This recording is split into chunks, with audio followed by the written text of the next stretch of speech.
Russia. So was Russia involved in drafting Your this? understanding is wrong. Special Envoy Witkoff, Marco Rubio, have been working on a plan quietly for about the last month.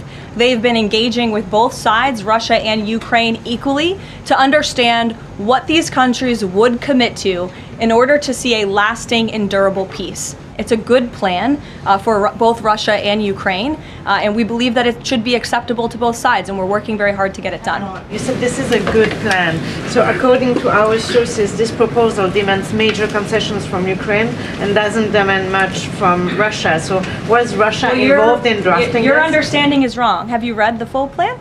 You haven't. Sources said. Yes. So if you can give details, maybe. You've read reporting from one side of the war, and so I want you to understand that the administration has talked equally with both sides. You have seen President Trump engage directly with both President Putin and President Zelensky. Likewise, his national security team has as well. In fact, Special Envoy Witkoff and Secretary Rubio met with some of the Ukrainians just in the past week to discuss this very plan.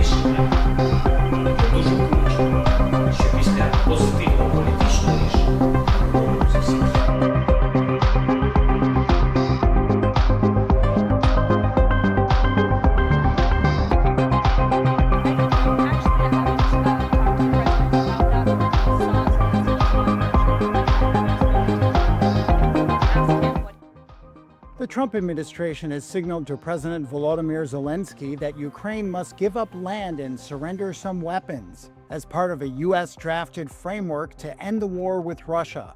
That's according to two people familiar with the matter who requested not to be identified because of the sensitivity of the talks.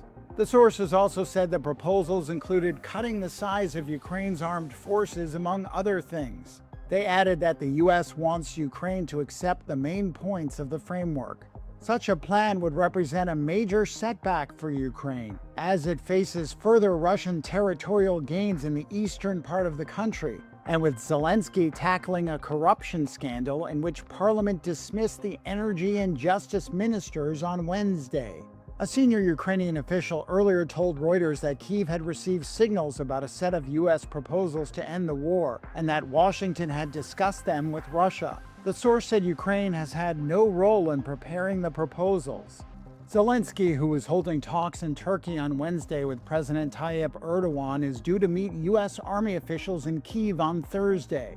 Andrew Danieri, Associate Director of the Atlantic Council's Eurasia Center, who spoke with Reuters before details of these proposals came out, viewed the upcoming talks as a positive sign. Having an American presence in Kyiv this week, I think, signals continued American engagement with the Ukrainians and hopefully a willingness to engage, listen, and work with the Ukrainians as the Americans try to facilitate a durable peace deal that they've been working on for many months unfortunately, without a ton of success, in large part because the Russian side doesn't actually want a real peace.